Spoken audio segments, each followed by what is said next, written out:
Sudan's war started here in the capital.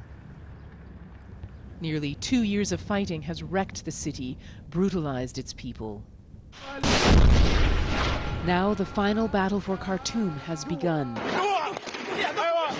The army's encircled RSF fighters in the heart of the city. After steadily advancing through its outlying neighborhoods. Troops are mobilizing, preparing to push for full control. It would be a tremendous victory for the army and could be a major turning point in the war. This district on the city's outskirts has just changed hands. But even in areas that look untouched, the terror is fresh. We were given the first raw accounts of what happened as the army advanced. Asma says one of her friends was dragged into an empty house by RSF soldiers who raped her. He told her to come with us at gunpoint, and he was beating her with his weapon.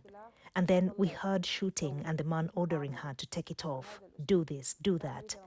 Then the fighting around us intensified and we couldn't hear anymore. Bullets were falling in the area, so we hid inside the house. What's the best thing about the situation for you now? Security. Security. The best thing is security. They tortured us. They tortured us so terribly.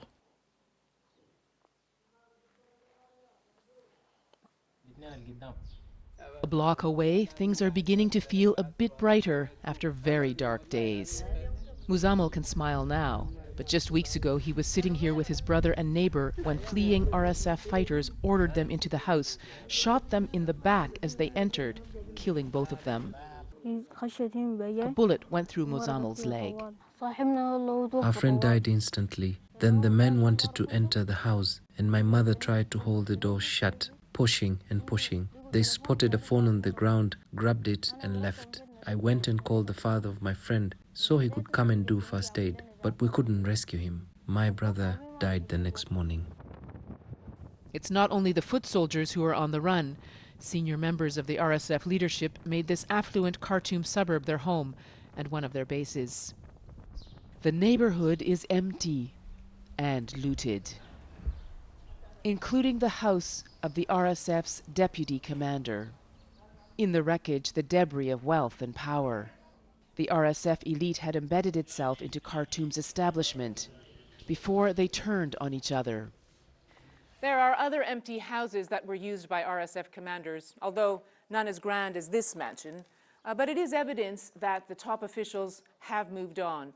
It's impossible to know for sure, but the army says it believes most of the senior leadership has left the city entirely, and that those still fighting for the heart of Khartoum are the junior commanders, the lower-ranking soldiers, and possibly foreign fighters. Behind them, the RSF forces left a trail of ashes. They stole everything in Zainab's house and then burned it down, she says. This was not a war, she tells me. This was chaos. There was theft, there was robbery. That's it. The RSF denies committing atrocities and points to similar allegations against the army. Survivors are slowly returning to their homes. The army has the upper hand now, but there is much suffering still to come. Barbara Plett Usher, BBC News, Khartoum.